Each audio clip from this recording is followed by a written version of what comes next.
वइय्याका नस्ताईन। थोड़ी खामोशी, और यहाँ प्लीज बैठ जाए,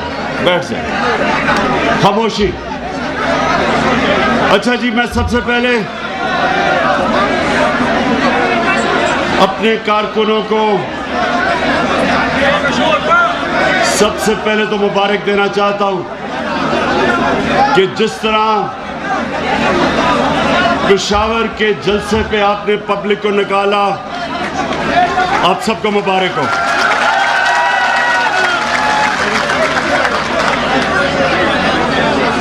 उसके बाद खामोशी बस। उसके बाद जो मेरा आज यहां आने का मकसद है वो ये कि मैंने आप सबको कॉल देनी है इस्लामाबाद की।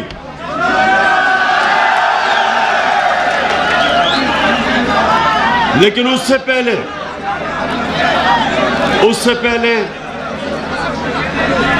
आपने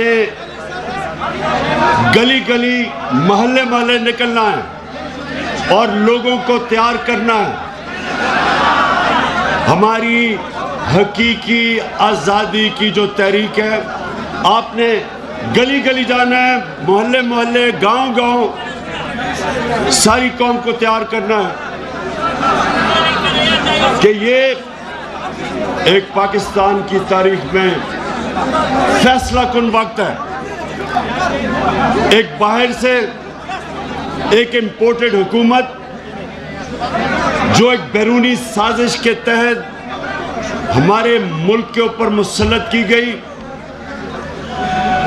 एक हमने उस साजिश को फेल करना है और दूसरा पाकिस्तान के करप्ट तरीन लोगों को 60% कैबिनेट जमानत पे है।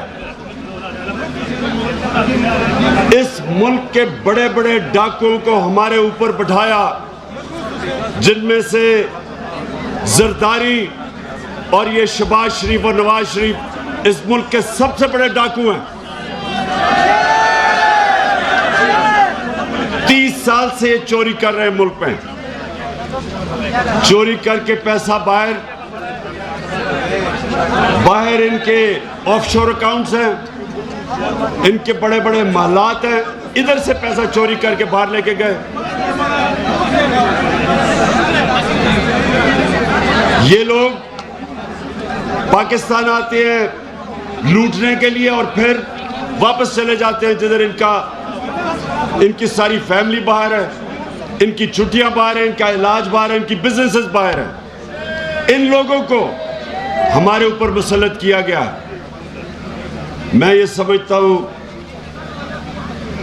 कि 1947 के बाद जब पाकिस्तान बना था, जब तहरीक पाकिस्तान चली थी, उसके बाद सबसे अहम फैसला कुन वक्त आज है कि हम अपनी हकीकी आज़ादी के लिए, अपनी जमहूरियत को बचाने के लिए सारी कौम मुन्नज़म हो और इनका मुकाबला करें। आपको फिर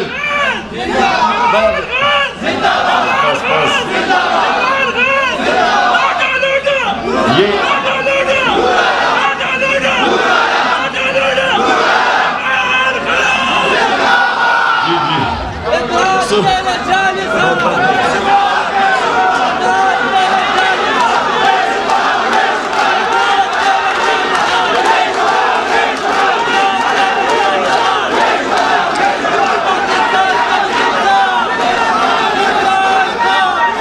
मेरे पख्तूनख्वा के कारकुनों, पहले जरा मुझे आपने ये मेरे से वादा करना है कि ये आपने अपने मुस्तकबिल की जंग लड़ने के लिए हर गली गली जाना है, मोहल्ले मोहल्ले जाना है, लोगों को इकट्ठा करना है। मैं इंशाअल्लाह अपनी कौम को निकालूंगा, इस्लामाबाद अपनी कौम को लेके आऊंगा और पैगाम दूंगा जो अमेरिका ने ये अपने साजिश के तहत इन लोगों को बिठाया, अमेरिका को भी, कि ये एक आज़ाद मुल्क है, ये किसी का पुतला नहीं है, ये खुददार मुल्क है, ये वो मुल्क है। जब ये मुल्क बना था, इसका नारा था कि पाकिस्तान का मतलब क्या, ला इलाहा इल्लल्लाह के नारे पे ये मुल्क बना था। किसी सूरत हम स्वाय अल्लाह के किसी के सामने नहीं झुकेंगे, हम एक आज़ाद मुल्क है। और दूसरी चीज कि ये जो डाकू हमारे ऊपर मुसल्लत किए गए हैं, जिन्होंने इस साजिश के साथ, ये मीर जाफर और मीर सादिक, उनके साथ मिलके इन्होंने ये साजिश की थी।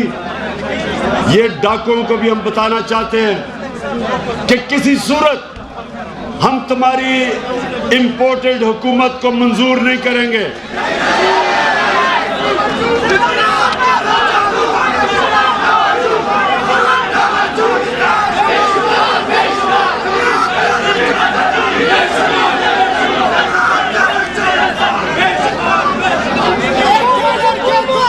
मेरे पख्तूनख्वा के नौजवानों, ये जो आपका जुनून है, इसको भी बचा लें, इसको सेव कर लें, क्योंकि इसकी जरूरत पड़ेगी आपकी मुझे इस्लामाबाद में।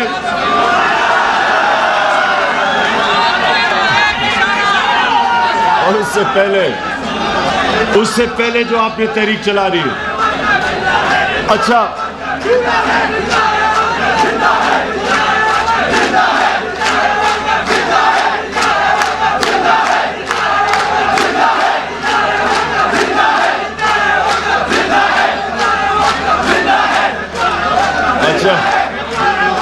अच्छा, एक और वादा कि पख्तूनख्वा से कितने लौटे हुए, एक ही हुआ?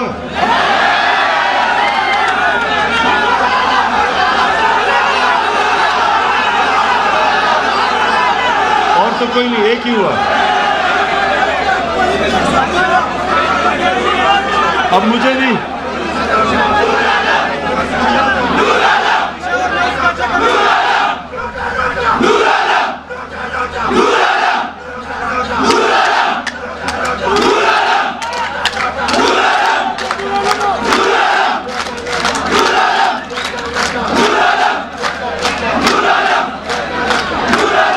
मेरे कारकुनों, एक मिनट सुने, आपको एक मिनट सुनो। देखें, मैं इंतजार कर रहा हूं कि नूर आलम अपने हलके में आए और वोट मांगे लोगों से, और इंशाअल्लाह पाकिस्तान में भी जिधर जिधर ये लौटे जाएंगे वोट मांगने के लिए, मैं इंतजार कर रहा हूं कि इनके लोग, इनकी अवाम इनसे क्या करेगी, मैं उसकी इंतजार कर रहा हूं। देखिए, अमेरिका ने ईरान में भी 1950 की दिहाई में उन्होंने वहां भी रजीम चेंज की, यानी हुकूमत बदली। वही उन्होंने किया, पहले पैसा चलाया मीडिया के ऊपर और मीडिया को सारा हुकूमत के खिलाफ किया। मुसद्दक की हुकूमत थी ईरान में, उसके खिलाफ किया। फिर पैसा चलाया और उनके जो उसकी पार्टी के सियासतदान थे उनको खरीदा और फिर ऑपोजिशन से मुजाहरे करवाए। इस तरह ये मुल्क में हुकूमतें बदलते हैं। चिली के अंदर भी यही किया, पहले इन्होंने पैसा चलाया, ऑपोजिशन को इकट्ठा किया, फिर उसकी पार्टी के अंदर लोगों को खरीदा, मीडिया के ऊपर पैसा चलाया, और यही इन्होंने पाकिस्तान में किया। और ये तब किया, एक मिनट सुनो, एक मिनट, इन्होंने ये पाकिस्तान में तब किया जब तहरीक इंसाफ के कारकुनों, ये सुनो, 11 साल में सबसे कम हमारी हुकूमत में जो बैरूनी खसारा होता है, तारीखी खसारा हमें मिला तकरीबन $20 अरब का, और 3 साल के बाद हमने वो खसारे को 11 साल में सबसे कम खसारा हमारी हुकूमत में हुआ। और जो हमारी माइशत थी 5.6% के ऊपर वो बढ़ रही थी। 5.6% पे तब बढ़ रही थी खसारा कम करके। सारे बर्रे सगीर में सबसे कम बेरोजगारी पाकिस्तान में थी। ये जो कोरोना था सारी दुनिया में तबाही मचाई। पाकिस्तान वो मुल्क था जो दुनिया ने मिसाल दी कि सबसे बेहतर तरीके से कोरोना वायरस का मुकाबला जिस मुल्क ने किया, टॉप 3 मुल्कों में, उनमें पाकिस्तान था, जिसने अपने लोगों को भी बचाया, वायरस से भी बचाया, अपनी माइशत को भी बचाया।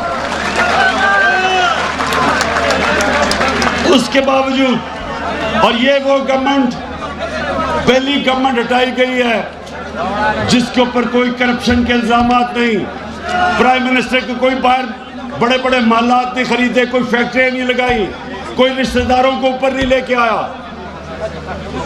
और हमारी हुकूमत को साजिश से तब गिराया गया जब इनको पता था कि मुल्क हमारी गवर्नमेंट हर मुश्किल वक्त से निकल गई।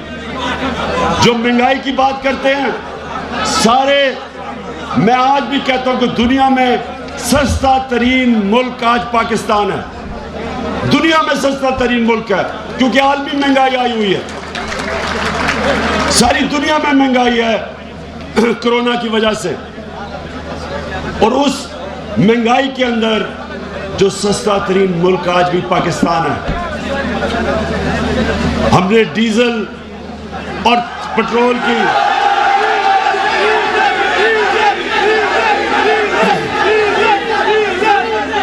मुल्क हमने टैक्स सबसे ज्यादा इकट्ठा किया, और उस टैक्स की वजह से, क्योंकि ज्यादा टैक्स इकट्ठा किया, हमने अपने लोगों के लिए पेट्रोल और फजल रहमान की कीमत कम रखी।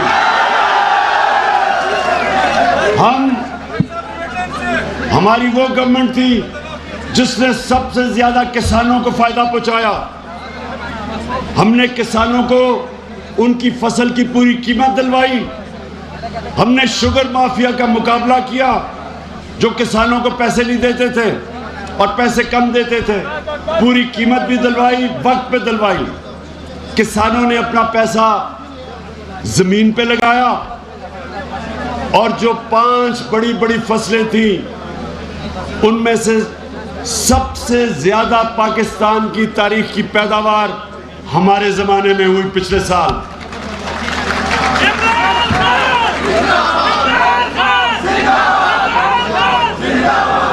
तो मेरे कारकुनों,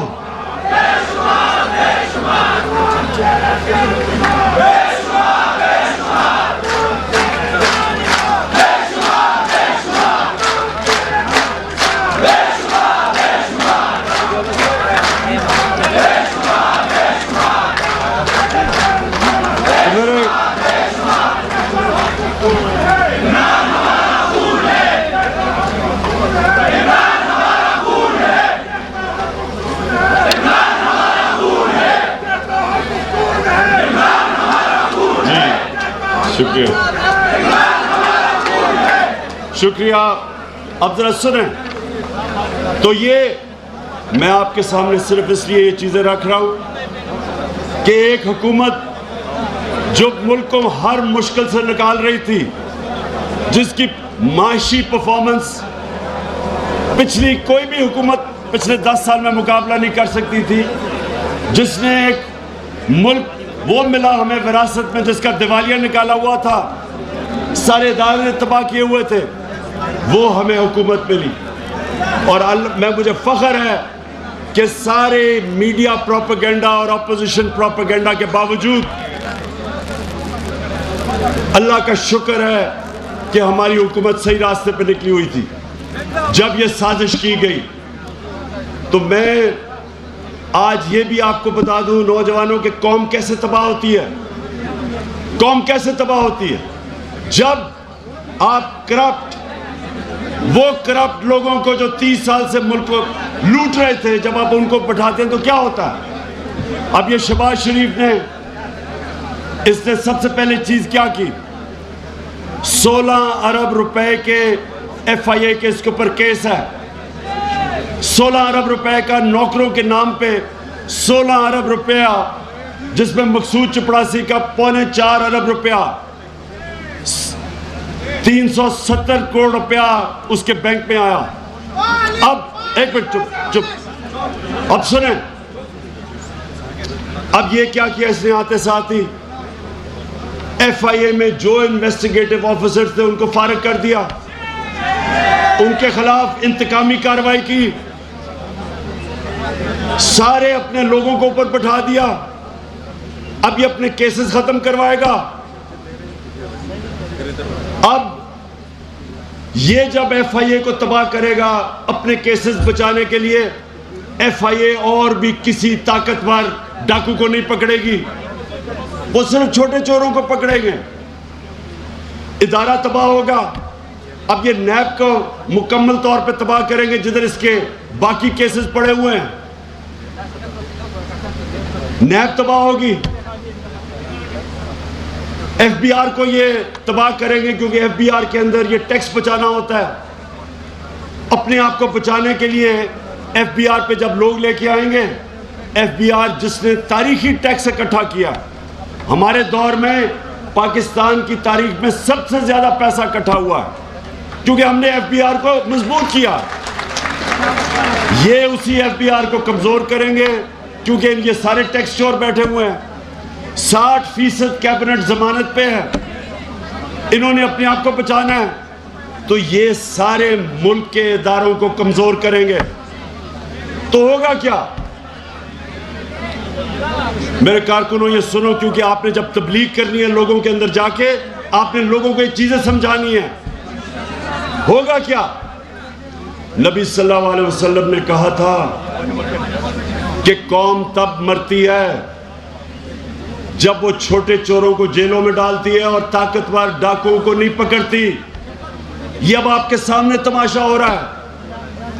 अब FIA हमेशा के लिए ताकतवर डाकुओं को नहीं पकड़ेगी, क्योंकि जिन्होंने ये शहबाज शरीफ को और इसके बेटों पे केस बनाए थे, उनके ऊपर इंतकामी कार्रवाई हो रही है। अब सारे बाकी FIA वाले डरेंगे कि कभी हम किसी ताकतवर को ना हाथ डालें। हमें पहले मुश्किल थी, सरकारी नौकर डरते थे जब हम उन्हें कहते थे कि जो बड़े बड़े मुजरिम पे हाथ डालो, तो सरकारी नौकर डरते थे, गवर्नमेंट ऑफिशियल्स डरते थे, क्योंकि उनको डर था कि ये वापस आके इंतकामी कार्रवाई करेंगे।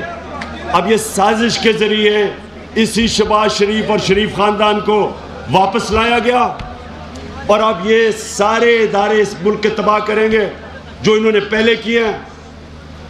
कभी कोई गवर्नमेंट जो इदारे तबाह करती है, कभी दुनिया की तारीख में वो कभी ठीक नहीं कर सकती। और जब इदारे तबाह होते हैं तो मुल्क तबाह हो जाता है। जो गरीब मुल्क हैं वो गरीब इसलिए नहीं है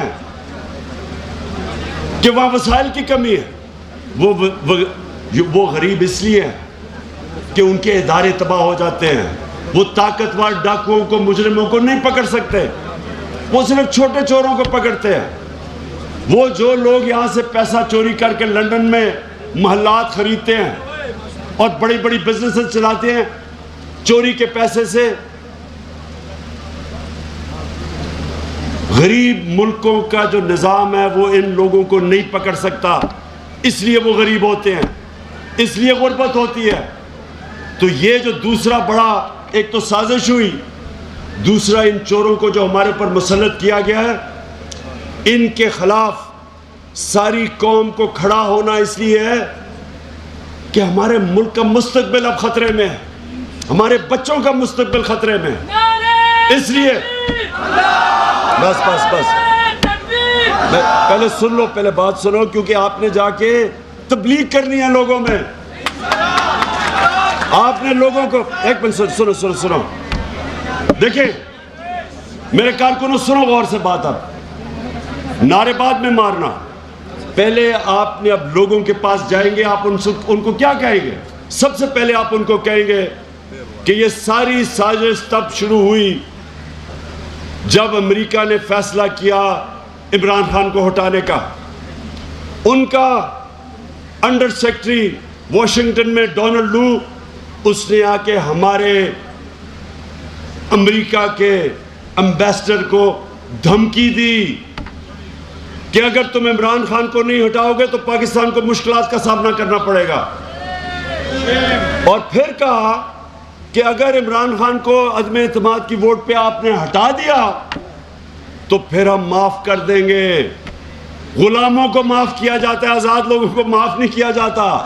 हम माफ कर देंगे, क्योंकि उनको पता था कि ये जो इस मुल्क का करप्ट तरीन माफिया, ये तैयार बैठे थे उनको ऊपर लाने के लिए। उन्होंने कहा कि जब भी इमरान खान को हटाओगे हम तुम्हें माफ कर देंगे, क्योंकि उन्हें पता था कि ये चोरों को उन्होंने ऊपर लेके आना है जिनके पैसे बाहर पड़े हैं। और जिस लीडर के पैसे बाहर मुल्क से पड़े हो वो कभी अपने मुल्क की आज़ादी के लिए नहीं खड़ा हो सकता, वो इनकी हमेशा गुलामी करता है। तो इसलिए आपने लोगों को ये चीज़ें बतानी है कि ये आज़ादी की जंग है, हकीकी आज़ादी की जंग। और फिर आपने उनको ये बताना है कि ये जो लोग आए हैं ये पाकिस्तान के करप्ट तरीन लोग, जिन्होंने मुल्क का इन दोनों 10 सालों में, इन दोनों पार्टीज ने जो आज सारे इक़्तिदार में है, 4 गुना ज़्यादा कर्जा बढ़ाया, जिसकी कीमत आज हम अदा कर रहे हैं उसके ऊपर सूद दे के। ये वो लोग हैं जिन्होंने इस मुल्क के इदारे तबाह किए अपनी चोरी करने के लिए। इसलिए आप सब तैयारी कर लें कि आपने लोगों को कहना है कि हमने किसी सूरत इन चोरों को कबूल नहीं करना, और आपने लोगों को गली गली में तैयार करना है। और आजकल इबादत की रातें हैं, आप मस्जिद में जाएं, तरावियाँ पढ़ें, और तरावियों के बाद आप ज़रूर वहाँ लोगों से बात करें, उनको समझाएं कि ये इस मुल्क की सलामती, उसकी आज़ादी, उसकी सॉवरेंटी का इशू है। और आपने उन लोगों को सबको तैयार करना है कि ये सिर्फ तहरीक इंसाफ की नहीं, ये पाकिस्तान की जंग है। 27वीं रात को, जुमेरात की रात को, हमने फैसला किया है कि उसको हमने शब दुआ, मैं खुद मौलाना तारिक जमील के साथ उस दिन दुआ करूंगा। सारे आपने हम सब आपने आप सब के लिए हम बंदोबस्त करेंगे, स्क्रीन्स लगेंगी वहाँ उस दुआ के ऊपर, सारे जिधर भी पाकिस्तान में हम हर जगह के ऊपर हम वो स्क्रीन्स लगाएंगे। 27वीं की रात को 10 बजे हम सब अपने मुल्क की आज़ादी के लिए, सलामती के लिए दुआ करेंगे। इस मुल्क के मुस्तकबिल, अपने बच्चों के मुस्तकबिल के लिए दुआ करेंगे, और इसकी आज़ादी के लिए और इन चोरों से आज़ादी के लिए।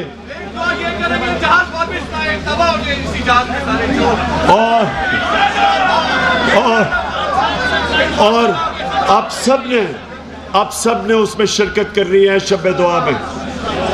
और आखिर में मैंने ये भी कहना है कि जो चीफ इलेक्शन कमिश्नर है ये बिल्कुल एक नून लीग का प्लांटेड एजेंट है। इसको हमने तहरीक चलानी है कि हमें इस पे कोई एतमाद नहीं, ये कोई मौका नहीं छोड़ता हमें नुकसान करने का। हमने कहा था फॉरेन फंडिंग, हमने चैलेंज किया था कि पहले तीनों जमातों की इकट्ठे केस देखें और देखें कि किसकी जायज़ फंडिंग है, किसकी नाजायज़ है। मैं आज आपको वाज़ा करता हूं कि जब तीनों जमातों की फंडिंग देखी जाएगी, एक जमात की जायज़ फंडिंग होगी, बाकी दो की नाजायज़ होगी, और वो है तहरीक इंसाफ। हम इसके पास कोई इखलाकी जवाज़ नहीं है चीफ इलेक्शन कमीशन रहने का। हम डिमांड करते हैं कि कभी भी जो अंपायर होता है हमेशा वो गैर जानिबदार होता है। जब एक सबसे बड़ी मुल्क की पार्टी उसके ऊपर एतमाद नहीं करती तो वक्त आ गया कि वो इस्तीफा दें, नहीं तो ये हमारी पार्टी अभी से तैयारी कर रही है इसके खिलाफ सारे मुल्क में मुजाहरे करने के लिए। आप सब तैयार हो? मैं आप सबका फिर से शुक्रगुजार हूं और आपका मुंतज़िर रहूंगा। इसके खिलाफ इलेक्शन कमीशन, हाँ हमने एक और हमने अपने मेरे कारकुनों सुनो, हमने एक सिग्नेचर कैंपेन करनी है इस इलेक्शन कमिश्नर के खिलाफ, सोशल मीडिया पे करनी है कि ये हमें नामंजूर है।